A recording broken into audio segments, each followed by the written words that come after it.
उसकी चिंता मत करिए। जब मैं आपका साक्षात कर रहा हूं तो ग्लोबल टाइम, जो कि चाइना का एक बड़ा सरकारी अखबार है, वो कह रहा है कि आजकल भारत में राष्ट्रवाद की आवाजें बहुत उठ रही हैं और भारतीय जनता पार्टी की तो सोच बहुत राष्ट्रवादी मानी जाती है। जो उसकी सरकार को, ग्लोबल टाइम्स ये भी लिख रहा है, जो उस भारत की सरकार को चीन की तरफ भड़का भी रहा है। राष्ट्रवाद की भावना तो हर राष्ट्र के लोगों के अंदर होनी चाहिए। चीन के लोगों के अंदर भी राष्ट्रवादी भावना होनी चाहिए जी। दुनिया के हर देश के अंदर, भारत के लोगों के अंदर भी राष्ट्रवादी भावना। तो भारत के राष्ट्रवाद से चीन को क्या दिक्कत हो सकती है? हाँ, लेकिन कोई दिक्कत नहीं, हमारी राष्ट्रवादी भावना है, लेकिन वसुधैव कुटुंबकम का संदेश सारे विश्व को देने वाला जी, दुनिया में इकलौता यदि कोई देश है तो भारत ही है, जिसने केवल अपने देश में रहने वाले लोगों को ही अपने परिवार का सदस्य नहीं माना है, बल्कि पूरे विश्व की धरा पर रहने वाले लोगों को अपने परिवार का सदस्य मानते हुए वसुधैव कुटुंबकम का संदेश सारे विश्व को यदि दुनिया किसी देश की धरती ने दिया है तो भारत की धरती ने दिया है। ये है जी। अब ऐसा रक्षा मंत्री जी, हम मोदी सरकार के एक साल पे भी बात कर रहे हैं।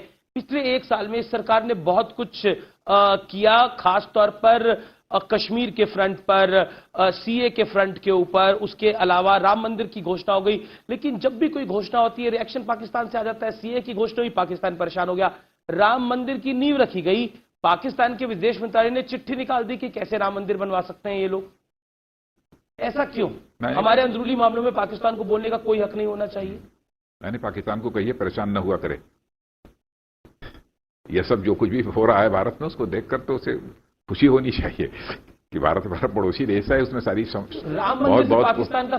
बहुत पुरानी समस्याओं का समाधान हो रहा है।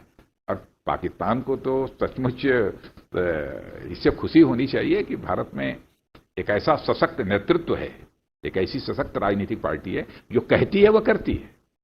वर्षों से जो कुछ भी हम लोग कहते चले आ रहे थे अपने चुनावी घोषणा पत्र में, उन्हीं सब सारी चीजों को पूरा किया है। हमने देश को अंधेरे में रखकर कोई काम नहीं किया है, चाहे धारा 370 का मामला हो, चाहे सिटीजनशिप अमेंडमेंट बिल का मामला हो, चाहे राम मंदिर का मामला हो, किसी को अंधेरे में नहीं रखा है।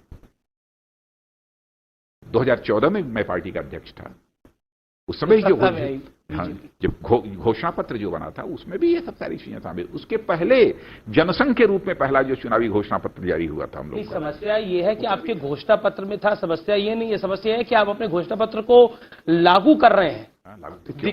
विपक्ष की भी समस्या ये है। नहीं, इसका मतलब कि भारत में हमें चाहते हैं कि राजनीति में विश्वास का संकट नहीं होना चाहिए। नेता जो कहे उसे करे, जनता यही चाहती है। नेता की कथनी और करनी में अंतर नहीं होना चाहिए। वही तो हमने जो कहा वो किया, इस पर किसी को आपत्ति क्यों होनी चाहिए, बल्कि हमारा तो स्वागत किया जाना चाहिए। विपक्ष कहता है कि आप लोग बात नहीं करते। 370 आपने हटाया, अचानक आके हटा दिया, बात नहीं करी। उसके बाद कई मुख्यमंत्रियों, पूर्व मुख्यमंत्रियों को वहां पे आप लोगों ने जेल में रखा।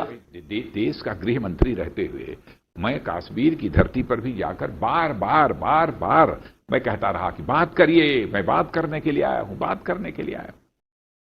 वहां के मुख्यमंत्री उस समय थी महबूबा जी, उनको भी मैंने कहा आप भी लोगों से कहिए। उन्होंने भी अपनी तरफ से कोशिश की, कोई बात करने को तैयारी नहीं, किससे बात करें। लेकिन जब चुनावी घोषणा पत्र में हमारे था, तब तो यह नीति पूरी तरह से हमारी जगजाहिर थी, हमारे कार्यक्रम जगजाहिर थे कि हम क्या करेंगे सत्ता में आने के बाद।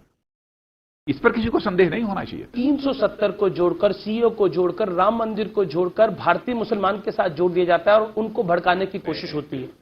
ये लगातार हुआ है। विश्वास के साथ कह सकता हूं और दावे के साथ कह सकता हूं, हमारे भारत के मुस्लिम के नागरिकता के पर कोई भी दुनिया की ताकत सवाल या निशान नहीं लगा सकती है। नागरिकता कानून के कारण प्रधानमंत्री जी कई बार बोल चुके हैं, हमारे गृह मंत्री जी कई बार बोल चुके हैं। मैं आपको 2 एग्जाम्पल देता हूं। ओवैसी साहब के भाई हैं, उन्होंने बोला कि मुगलों ने 800 साल 900 साल राज किया है, ये क्या 5 साल वाली मोदी सरकार हमारा करेगी। ये सब बिल्कुल समाजवादी पार्टी के अबू आजमी ने यही बोला। ऐसे बेतुकी बातों का जवाब मैं नहीं देना चाहता जी। मैं बढ़ता हूं। लोग ऐसे हो सकते हैं। कश्मीर को लेकर, क्योंकि आप रक्षा मंत्री हैं, कश्मीर में पत्थरबाजी की घटनाएं पूरी तरह से क्यों नहीं बंद हो पा रही हैं? देखिए, नहीं, पूरी तरह से काफी कम हो गई अब आतंकवादी वारदातें भी अब काफी कम हो गई हैं। पहले के कंपैरिजन में तुलना करिए तो काफी कम हो गई हैं धारा 370 समाप्त होने के बाद। और पत्थरबाजी की घटनाओं में भी बहुत कमी आ गई है, अब तो नामात्र की रह गई है। और मैं समझता हूं कि धीरे धीरे कश्मीर के लोगों की सोच में एक बदलाव आएगा। हम कश्मीर का डेवलपमेंट करना चाहते हैं। हम चाहते हैं कि फिर से बिल्कुल कश्मीर भारत ही नहीं बल्कि दुनिया